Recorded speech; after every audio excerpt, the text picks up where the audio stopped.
schoolwork and sports? Do seniors actually try to get with freshmen? Are seniors scary? Hi guys, it's Haley and welcome to my channel. I'm filming another sit-down Q&A girl talk type video today, and the main topic is going to be questions that you guys asked regarding middle school, high school, and everything around it. I'm going to do my best to give you guys the best advice possible, but keep in mind that everyone does have a different experience. But I think if you're anywhere from senior year of high school and below, you'll find something useful in this video. Anyway, let's get into the questions. I have a list on my phone of all the comments that you guys submitted. And the first question, just plain and simple, is school scary? Honestly, in my opinion, I don't think school is scary. I was definitely one of those kids that thought everything was scary, everybody was judging me. But my honest opinion is no, school is not scary. School shouldn't be scary. You have to keep in mind that everybody's in the same boat as you. Nobody's done this before. Just go into it with an open mind, and honestly I think it'll be a lot better than you're expecting. Honestly, there are a few things that are a little bit scary, like the upperclassmen, trying to keep good grades, and just certain aspects of school that can be scary. But if you just go into it with a positive mindset and understand that everyone's in the same boat, it really does not have to be scary. The second question is how to manage school, work, and sports. Honestly, the main thing here is having good time management. And for a lot of people, time management is something they really struggle with. But for me, what really helped is writing out my schedule every single week, as well as allowing time for each of these three things.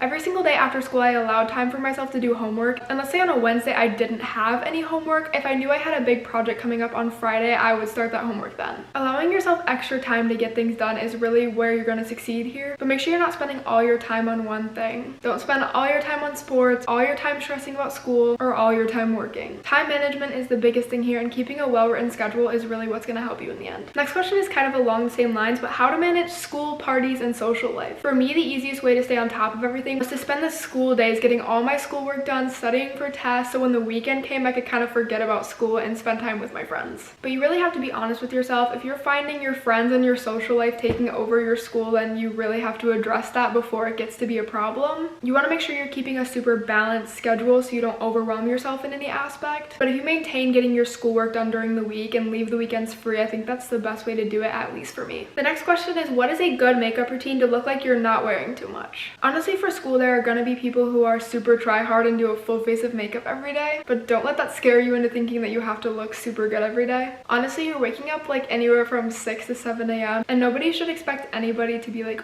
fully ready. In my personal experience, I am not a morning person, so a lot of the time I just put on mascara and ran out the door. But honestly, if I was having a good day, got up early and was feeling fancy, I would do concealer, blush, mascara. In my opinion, I never like to wear foundation. I don't wear foundation in general, but especially not to school, because if you put your hand here, you lay on your desk, you're gonna have makeup everywhere and it's just gonna be no good. You have to remember you're also probably gonna wipe your eyes because school wear is kind of gross, and I don't know, I just feel like I was always touching my face. So honestly, I think the less the better, but if you want to put on makeup to make yourself feel better, to make yourself feel more confident, that is completely fine. It really does come down to personal preference and what you feel most comfortable with. The next question I always heard about growing up, is junior year really the hardest? For me personally, junior year was the hardest, but it wasn't anything completely unmanageable. I think it's the biggest year for growth. A lot of people start working in that year, focusing on where they want to go to college, so I think it puts a lot more stress on your plate. It also is the year that a lot of people take AP classes, so it really just depends on what your goals are. I had a lot of friends that took a lot of AP classes and they ended up just not being able to handle it all and getting like a mediocre grade, which honestly just looks the same on your transcript if you were to just take an easier class and get a better grade. So really, I would just take into consideration whether or not it's worth it for you to have a very extreme workload. Don't let yourself get pressured into taking any IB or AP classes, and just try to minimize your workload as much as possible. The next question is kind of going along with that because you take these tests normally in junior year, but that is how best to study for the SAT and ACT. Honestly, I'm not the best person to ask because I really struggled on these tests, but I've never been a fantastic test taker, so here are some things that I would do if I had to do it again. Number one thing, don't procrastinate. I don't even know if I said that word right, but you know what I mean. Start studying way sooner than you think you need to. I'm talking like freshman year. Download an app on your phone that gives you practice questions, because I promise you will help you in the long run. Something huge that a lot of people don't take into consideration when studying is that the test is timed, and I feel like that's what I struggled with, because I would be able to answer the questions but I wouldn't be able to finish all of them before the time limit ran out, so I would find myself just circling random answers. So my biggest tip would be to take practice tests that are timed and just get used to having a time limit. Genuinely, I'm not happy with how I scored on the SAT, and I didn't have to take the ACT, and I really didn't study for either of them. But if you're looking to get a good score on the test and you think that will help you get into a better college or help you with whatever your future decisions are, then just slowly start implementing studying for it throughout your earlier years of high school. The next question is what to do if you have no classes with your friends. And yes, this absolutely sucks. I used to send out my schedule on Snapchat and just wait for my friends to swipe up and be like, oh my god, I have that class with you, and I rarely had any friends in my classes. You can look at it as a really bad thing and just be sad the whole year, but if you look at it with a positive mentality, honestly great things can come out of it. Go into the class talking to everybody. I know it can be really nerve-wracking trying to open up to people that you've never met before, but a really great icebreaker is to talk about whether or not you hate or love the class. It is so easy to just look at whoever's sitting next to you and be like,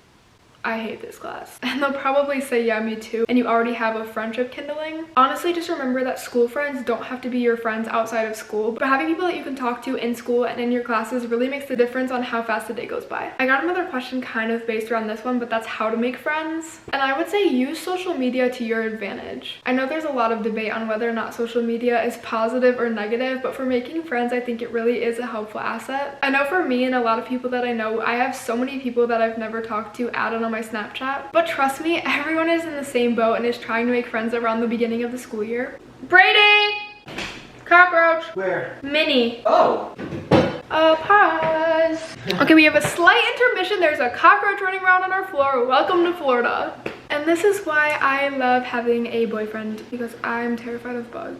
You got it? Yeah, I just want to try some. That's a little one. Send out Snapchats to new people, reach out to people that you want to be friends with, because most likely they're going to reciprocate it, and then you have a new friend. Honestly, you'll never know if someone wants to be friends with you if you don't try, so there's no hurt in reaching out. I have 2 more huge tips for making friends. First one is put yourself out there. Like, go talk to people, get in conversations. Honestly, just talking is the best way to make new friends. My second tip is compliment people. For me personally, every time I was in the bathroom and there was another girl, or in the hallway, I would find something about her to compliment. But compliments always make people's day better, and it kind of gets them thinking that you're a nice person and gets them thinking about being friends with you. So complimenting people is a great way to make friends. Okay, next question is something that I was also really scared about. It is, how do you find your way around a new school? It seems huge and I'm scared I will get lost. Honestly, I feel you on that, but again, you have to remember that everybody is in the same boat. What I did is when I got my schedule, I went to my school with my parents and kind of just walked around and found my classes. But I feel like also if you find someone who's in your next class, you can kind of follow them. That's what I did. I kind of followed people around my entire freshman year. And also teachers will be pretty lenient for the first few days of school just because they know that kids are having a hard time finding their classes. Like, I would have kids come in 20 minutes late because they got lost. Just honestly don't stress yourself out about it, because the more you think about it, the more scared you're gonna be, and the more likely it's gonna be that you get so flustered that you just forget where you're going. But eventually it will literally just be like engraved in your brain and you'll have no problem getting anywhere. Next question is, do you think you should do sports in school? And my answer to this is yes, but they are very demanding. If you're in middle school, I suggest that you start the sport there, because that's where you kind of get the connections with your team and you really get an inside look on what is expected in high school sports. My freshman year, I did gymnastics and cheer, and the workload for those sports was literally insane. Like, I'm talking practice before school, practice after school, team bonding events. If you don't have the time or the love for the sport, you're gonna be miserable. But if you're dedicated to being on a team and love the sport and genuinely want to learn more about it, you'll come out with something positive after the season. In most cases, it's also a great way to make friends. So I say if you have any interest in trying a sport, you may as well. There's no harm in trying it, and it's not gonna kill you after one season. Doing the sports I did definitely taught me a lot. Next question that I saw a lot was how to deal with all the drama. And my best answer for this is you don't. If you hear that someone's talking bad about you, you have 2 options. One is to walk right up to them, no social media bullshit, walk straight up to their face and confront them about it. Or number 2, you just forget about it, move on, and realize that you're better than them. I used to be so into drama and creating drama, and I thought it was gonna make me popular, but at the end of the day, drama is just such a waste of your time. You might not agree with someone or something that someone is doing, but that does not mean you need to get involved in it. Genuinely, it's more fun to sit back and observe than to be in it yourself. Going along with the last one, this one really makes me sad, but it's, why are girls so judgmental and mean? I got made fun of really badly for my acne in middle school all the way up to high school. and genuinely people that bully are just miserable people. But what I've learned is anyone that's bullying you is doing it because they're insecure. If they're making comments about your body, they're insecure about their body. If they're making comments about your skin, they're insecure about their skin. Bullying is literally just projection, and don't let it get to you. Next question is how to take the best notes for tests and exams. I literally got bullied so bad for the way I took notes, but what I did personally is color-coded everything. A lot of times teachers would put the presentation that I needed to take notes on their Google Slides or Google Classroom or whatever the hell that website was called. So I would go home after school and take all the notes again and organize them in a way that my brain kind of made sense with it.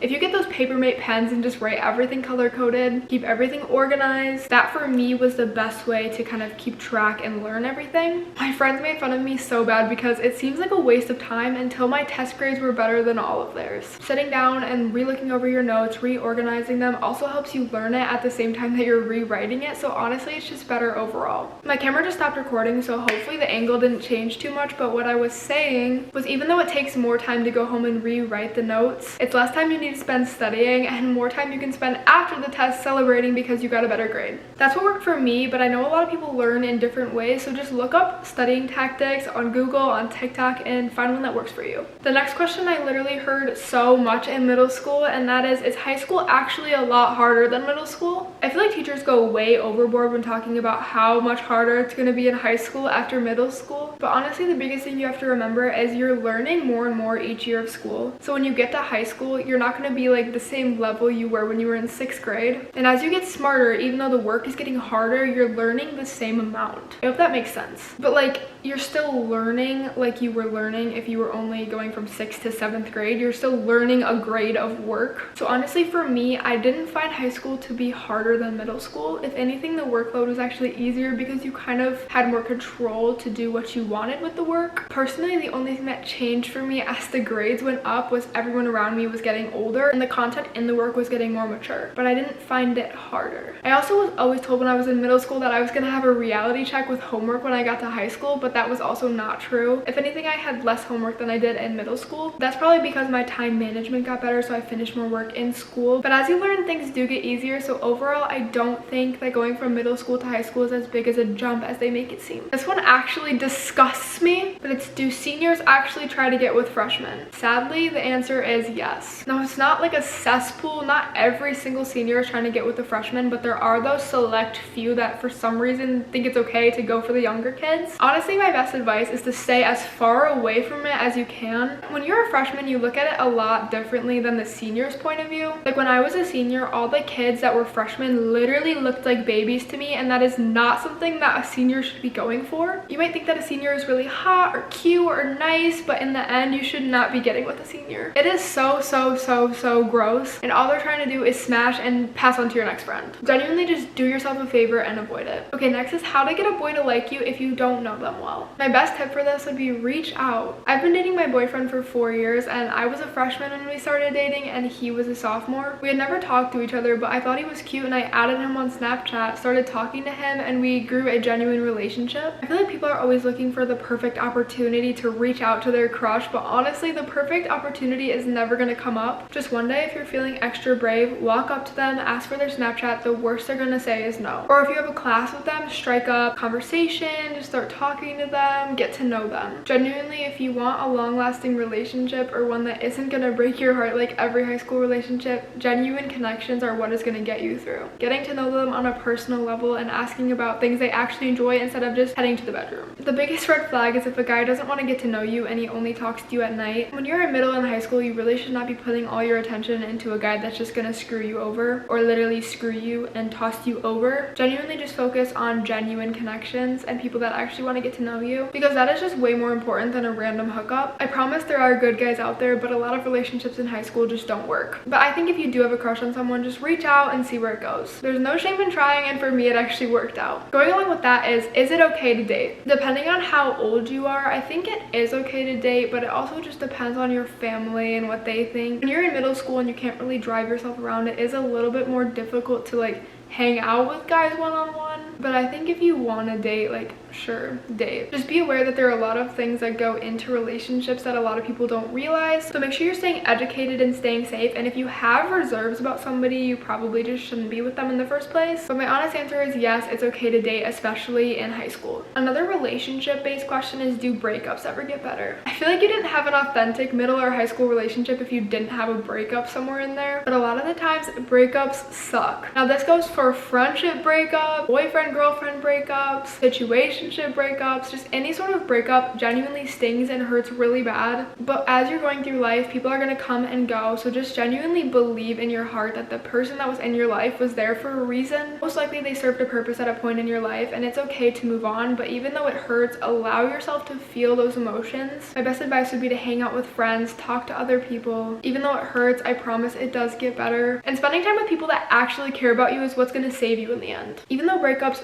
really suck, they do get better, I promise. The next question is, are seniors scary? When I was a freshman, I was so scared of the seniors. I thought they thought I was the weirdest little kid, that I was just in the way all the time, and that they looked at me like I was just this nasty like baby. But honestly, my view on this completely changed when I became a senior. I really didn't pay much attention to the freshmen. Like, they didn't really catch my eye too often. I never really talked about them. I never even knew a lot of their names. You can be so scared of older people, but like honestly, if you don't pay attention to them, they're not going to pay attention to you. Just make sure if you're a freshman or like a lower classman that you're not trying to barge your way into the senior group. Like, don't stand in the front at football games. Don't go to prom with a senior. Just kind of mind your own business, because that's when people will actually start hating you, at least in my experience. Anytime a freshman kind of tried to wiggle their way in with the upperclassmen, it was kind of like, they need to hit the road. But overall, I don't think the seniors are scary. At least when I was a senior, I literally felt like I was 12 years old. I didn't feel any better than the younger kids. So my biggest tip is don't pay any attention to them, and they won't pay any attention to you. Okay, that's all the questions that I got, but I'm just gonna touch on a few topics that really helped me find my way through middle and high school, and are definitely things I would recommend to people going through it. Number one is, don't be desperate for a relationship. If you're one of those girls who is always looking for a boyfriend, always looking for the next hookup, just slow down. If you're actually meant to be with someone, they're gonna find their way to you, but don't spend all your time searching. There are so many better things to worry about in high school and middle school than boys, so just don't be desperate. Number two is, don't talk about people behind their backs. It will always find a way to get back to them. Literally, I don't think there's ever a secret that someone told me that didn't end up being like the biggest drama the next day. Not because I told it, but because word gets around so freaking fast. Either someone sitting next to you hears it, or like they blabbed it to someone else. Just don't go around talking bad about other people or spreading your secrets, because they will get around way faster than you think, even if you're telling it to somebody who you can trust with your life. Number three is to go to school events. Sometimes they can feel a little chewy or like a waste of time, but the best way to make friends in middle and high school is to go to basketball games, football games, after school dances, just anything that the school is throwing, go to. I skipped so many back to school and like parties in my middle school, and I feel like if I would have gone, I would have had a lot of fun and made a lot of friends, and no one's ever gonna make fun of you for going, and if they do, then they're just not a good person. But if you're struggling to make friends, that is a great way to put yourself out there. I myself really struggled with middle and high school, and I ended up going online for my senior year and graduating early. So for me, school was not a positive experience, but I feel like if I just changed a few things like what I said in this video, I would have had a lot better of an experience. Genuinely, if I would have just talked to people, I would have had a lot more friends, and it would have made the whole thing a lot more enjoyable. So in the end, just realize that nothing's really that serious. Everybody's doing it for the first time along with you, and that if you go into it with a positive mindset, you're gonna come out with something positive at the end of the day. And remember, it is an up and down ride. Not every day is gonna be great, not every day is gonna be bad, but if you just keep learning and you go each day with an open mind, I promise school is not gonna be as bad as you think it is. Hopefully you guys like sit down videos like this. I'm absolutely obsessed with filming them. Q&A videos have always been like my passion. I love just talking about my life experiences. So if you want any other videos like this with any other focuses, comment them down below. Overall, that's all I have to talk about for today's video. Hopefully you guys liked it, and make sure you hit subscribe, and I hope to see you in next week's video. Bye!